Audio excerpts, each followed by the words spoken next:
They said the eyes might still blink even after the blade had fallen. No one wanted to believe it. That a severed head could for a few seconds Morehouse a mind still awake enough to feel, to know. But French executioners, men seasoned by decades of blood, spoke of it often, the last glimmer in a dying eye, the lips that twitched as if to speak, the final flickering torment of a consciousness not yet snuffed. When Anne Boleyn's head was lifted before the crowd, the air crackled not with reverence but with something far colder, far more intimate, the horror of shared humanity at its most grotesque edge. This was not merely a queen's death. It was a masterpiece of psychological torture dressed in protocol, sharpened by politics, and finalized with terrifying precision. And yet, as the crowd strained to glimpse the fallen Queen of England, few truly understood what had just occurred. Even fewer questioned it. They applauded the pageantry, not the pain. But history, when sanitized, does something worse than lie it erases. Contemporary accounts smoothed the scene, tucked away the dread, and retold her story in rhythms fit for textbooks and tea parties. They turned the scream into a whisper, and in doing so they buried Anne Boleyn, not just under stone but under silence. Yet the truth pulses still.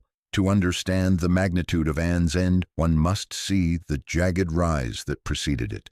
Born not into royalty but into ambition, Anne was neither saint nor siren. She was steel in silk, sharp, dazzling, and never still. A woman whose intelligence refused to kneel, whose wit outpaced courtiers, and whose refusal to be used as a pawn shattered the rules of a man's game. She captivated King Henry VIII not with obedience but defiance, not with docility but fire. And in that flame, England changed. It is impossible to separate Anne's death from the tremors it followed. Her body may have knelt at the scaffold, but her shadow stretched far before that moment through court chambers and whispered counsel through bloodlines and coronations, through England's break from Rome and the religious reformation that followed. Her life altered the tectonics of power. Her death was the aftershock designed to erase her influence. But Anne Boleyn would not vanish quietly. Her enemies called her a witch, a seductress, a threat cloaked in piety and pride. They accused her of the unthinkable incest, adultery, treason. In mere days, the Queen of England became its most notorious prisoner locked within the tower, whose bricks she had once ruled over. Her face, once the focus of royal portraits, now peered out through iron bars, waiting for the verdict already written in ink, stained with fear. The court moved swiftly but not cleanly. Witnesses recanted in whispers. Evidence twisted itself into a grotesque shape, implausible, incoherent, but effective. Anne's fate was not a question of justice. It was a message. And what did that message say?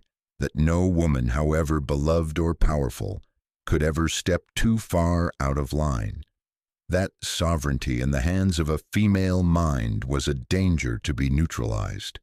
That the crown atop her head had never truly belonged to her, not in the eyes of those who forged the axe. Anne Boleyn's death was not punishment. It was erasure, symbolic, spectacular, strategic.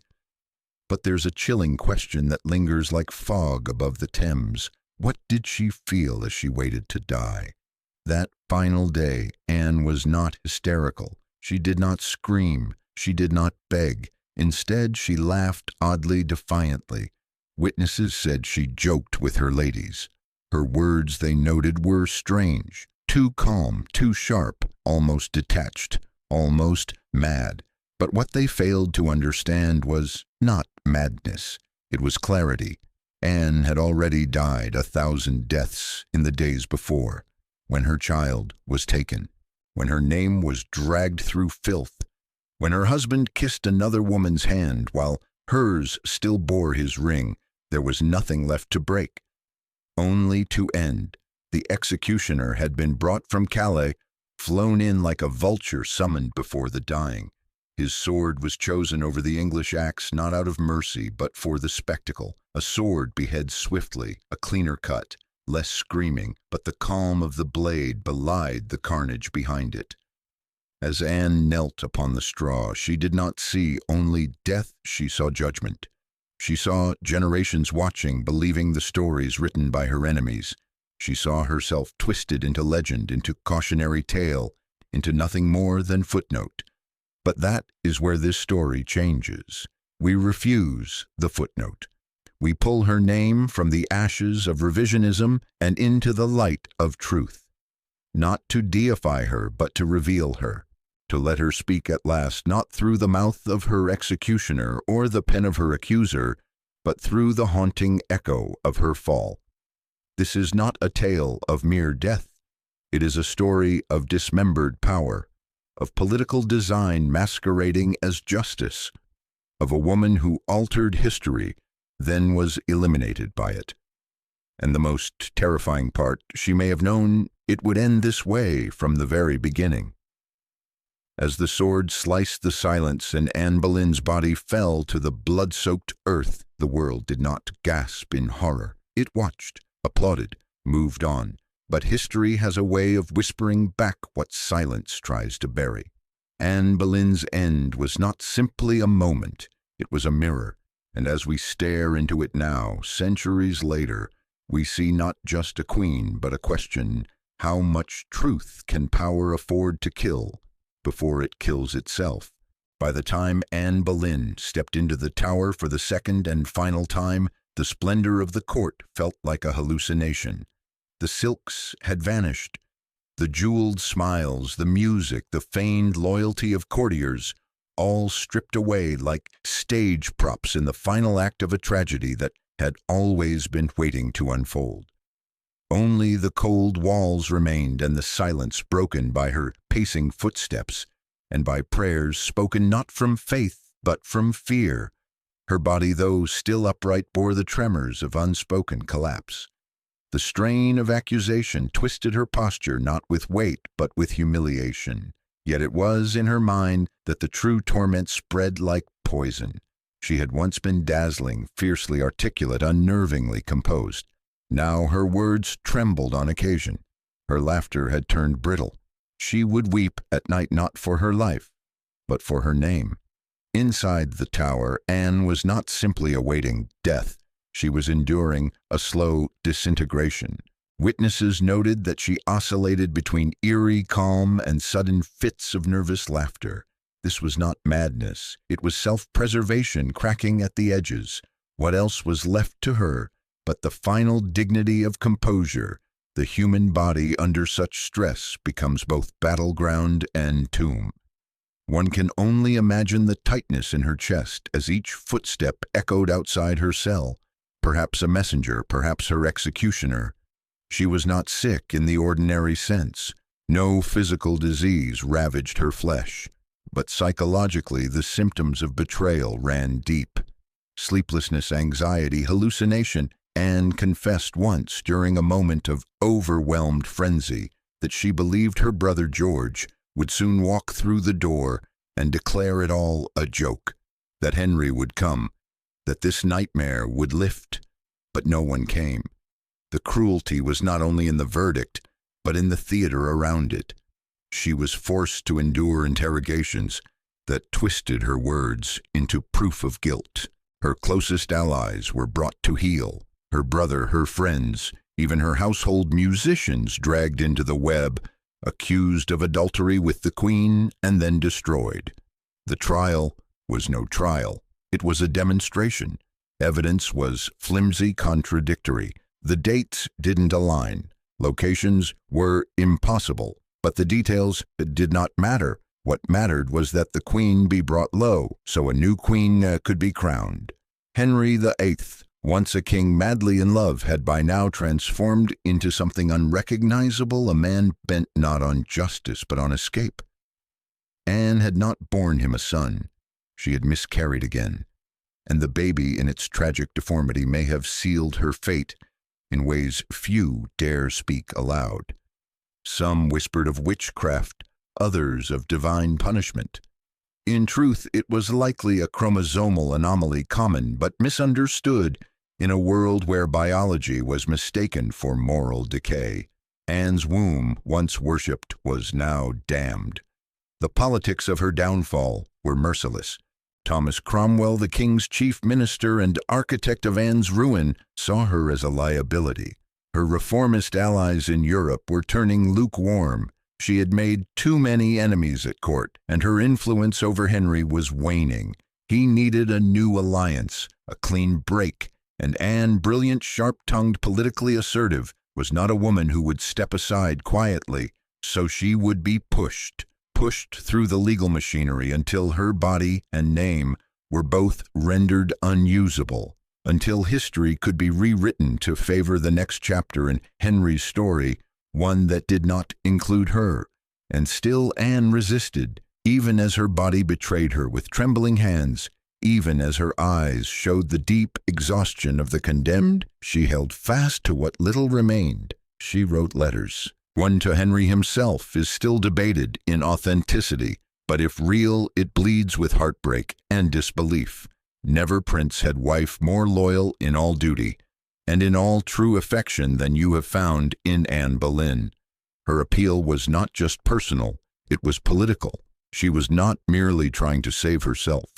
She was trying to call Henry back to the man he had been before cruelty calcified in his heart, before the palace became a trap. She watched as the men she trusted were executed, one by one.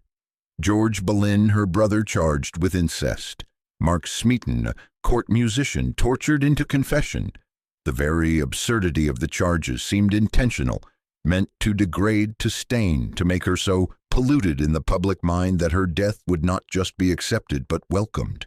She was forced to attend Mass in the Tower, forced to listen to the bells of the city that had once cheered her coronation. Now they tolled for a queen who had become a symbol of disgrace. But even then, Anne held on to faith not in God, but in truth. She believed somehow that the truth would surface, that someone somewhere would see through the spectacle. But truth in Tudor England was not something found. It was something permitted. And so the world around her grew tighter. Her food tasted of ash. Her ladies-in-waiting were spies in silk. Even sleep became torment, bringing dreams that mimicked life. George alive, Henry smiling, her daughter Elizabeth laughing in sunlight, only for waking to erase it all. Her body wasted slowly. She was not emaciated, but thinner, paler, hollow-eyed. Her voice, once commanding, now cracked in whispers. Yet it was not weakness. It was the stripping away of armor, the revelation of a woman caught beneath the weight of forces no crown could shield her from. She was not executed because she was guilty. She was executed because she was inconvenient. But that truth, too bitter for her century, remains difficult for ours. Anne Boleyn was not devoured in one bite. She was picked apart by whispers, by looks, by the careful subtraction of her allies, by the slow withdrawal of her husband's gaze. And when finally the machinery was ready, they let it fall on her like a blade. But not yet. In her final nights, Anne Boleyn walked the floor of her cell whispering prayers, perhaps rehearsing her final words, perhaps seeing in the candlelight visions of the child she would never see grow. Elizabeth, her daughter, the child born into controversy but destined for greatness. Perhaps Anne saw something then, something that let her endure. The tower grew darker closer. Her name had already become a warning. Soon it would become a whisper. But the sword was not yet drawn, only the silence before the scream. The sun rose on May 17th, 1536, with a kind of cruel indifference. Outside the tower, the city hummed with a restless hunger. Word had already spread the men were to die today. Anne's alleged lovers, 5 of them, would be executed on Tower Hill before noon. Among them, her brother George, her mirror, her protector. The one soul who had seen her rise and now helpless would share in her fall. She was not permitted to see him, not even once. Instead, Anne listened as the muffled drums began to beat. listened as the crowds gathered like vultures across the Thames. The sound rolled into her chamber like distant thunder, and in it she heard the procession, heard the last prayers, heard the hush before the axe fell. 1, 2, 3, 4, 5. When George died, something inside her cracked, not loud, not visible, but fatally, irreversibly. She didn't weep. She didn't scream. Instead, she sank into herself like a cathedral, collapsing silently in the night. They told her the executioner from Calais had arrived, that it would not be today, that her death had been postponed. A strange mercy wrapped in torment. She would live another day, and in that day imagine it all again. By then, Anne no longer believed in deliverance. She didn't speak of innocence, not because she doubted it, but because she understood it had no place here. She had become a symbol, not a person.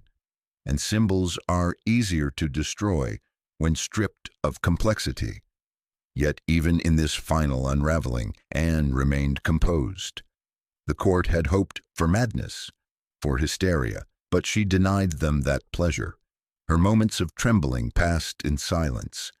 When she spoke, her voice was clear, though softer than before. Her sentences no longer laced with challenge, but with calm finality.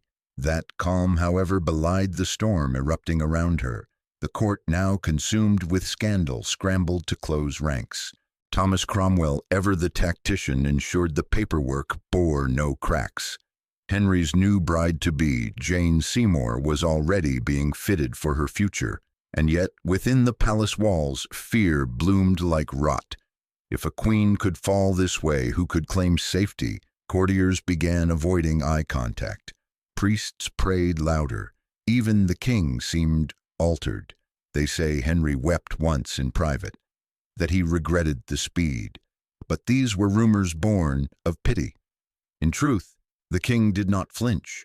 He danced at court just days after the beheadings, smiled as if death were simply a political move on a chessboard of flesh.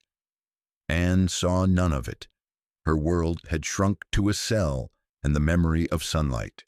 Yet even now the queen, once regal, then accused, now condemned, spoke to her ladies with strange serenity. She asked for prayers, for her daughter to be remembered.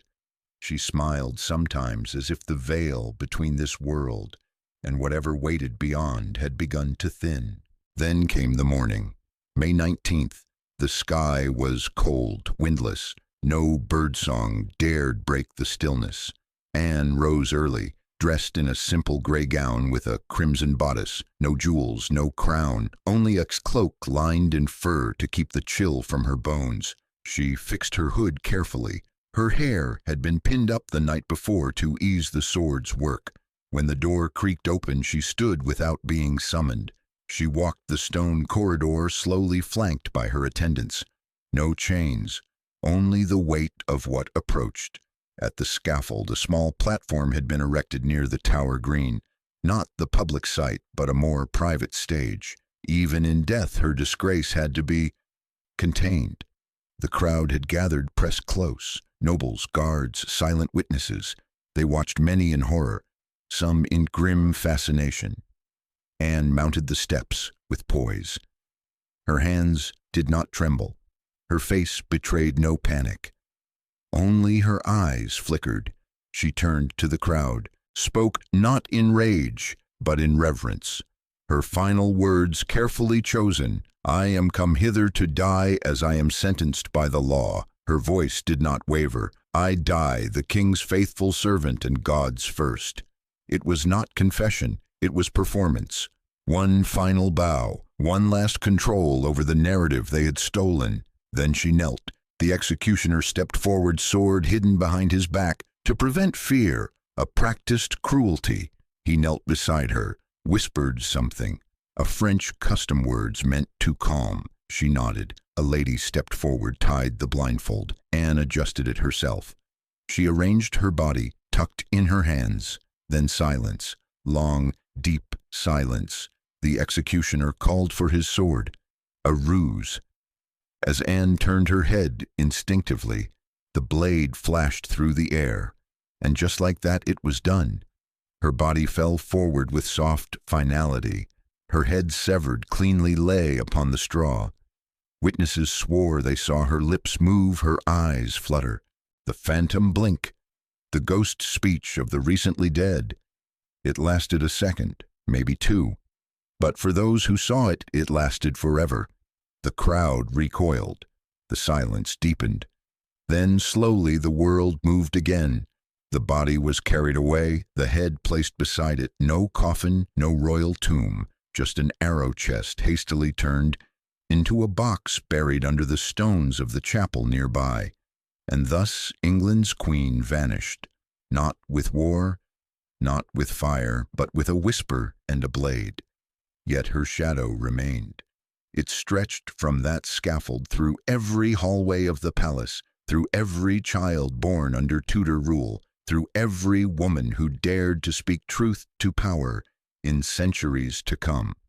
They had hoped to silence her. Instead, they created a myth too powerful to bury, and history, trembling with the aftershock, would never be the same. The body did not twitch. The crowd had dispersed, and yet the Tower Green still seemed to breathe with the horror it had witnessed. The grass, newly flattened by the feet of nobles and guards, stood motionless, stained with invisible sorrow. Above, the gray sky did not weep. It only watched, as impassive and indifferent as the stone walls that had seen countless deaths and would see many more. Anne Boleyn's death was swift, but it was not merciful. Her head, placed beside her corpse, was still warm when the attendants lifted it. Not for mourning, not for honor, but for necessity. There was no coffin prepared, no royal sarcophagus waiting in Westminster. Instead, they found an old arrow chest, a wooden crate split at the corners, never meant to carry a queen, and stuffed her remains inside it. No ceremony, no procession, only silence, thick and choking. Anne had once ridden through London in triumph, with rose petals falling at her feet and trumpets announcing her reign. Now her remains were lowered into a shallow grave beneath the chapel of St. Peter ad Vincula, the church that stood within the tower's walls, a place soaked in the blood of the condemned. No monument marked the spot. No priest spoke of her virtue. She was placed beneath the stone floor, as though England wished to press its heel into her one final time. Her ladies, those who had remained loyal, could not stop weeping. They had dressed her that morning, whispered prayers over her trembling shoulders, watched as her lips had mouthed final blessings. Now they helped lower her piece by piece into oblivion. One of them kissed the hem of her cloak before it was folded away. Another, it was said, kept a lock of her hair, but history does not remember their names. It remembers only the sword, only the silence. And yet, beyond the chapel walls, something had shifted. Henry VIII had not been present at the execution. He had chosen that very morning to go hunting. Before Anne's body was even cold, he was galloping through the countryside, bow in hand, heart unburdened. That same evening he wore white, the color of mourning or perhaps mockery, and prepared for his next marriage. Jane Seymour would be his third wife. A new queen for a king too powerful for accountability. His court was silent. No one dared question.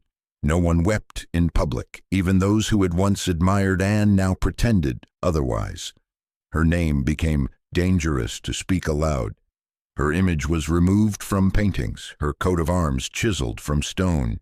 She became a ghost, not just of flesh, but of memory. Yet her death had left an open wound. Not just in the Tower, not just in Elizabeth, the daughter who would never again hear her mother's voice, but in England itself, a country that had allowed its queen to be murdered under the guise of justice, a nation that watched and forgot, a king who moved on unburdened. And still beneath the stones Anne lay. No monument rose above her. No royal guard stood vigil. Only the passing footsteps of the curious and the ignorant alike, echoing over her grave century after century, but she was not forgotten. In the whispers of her ladies, in the trembling hand that recorded her last words, in the distant memory of a queen who dared to change the world, with her mind, not just her womb, she remained. And in the final moment, just before the blade, just after the blindfold, she had looked upward toward the sky that did not cry, the tower that did not bend, and whispered her last surrender to the world that had condemned her.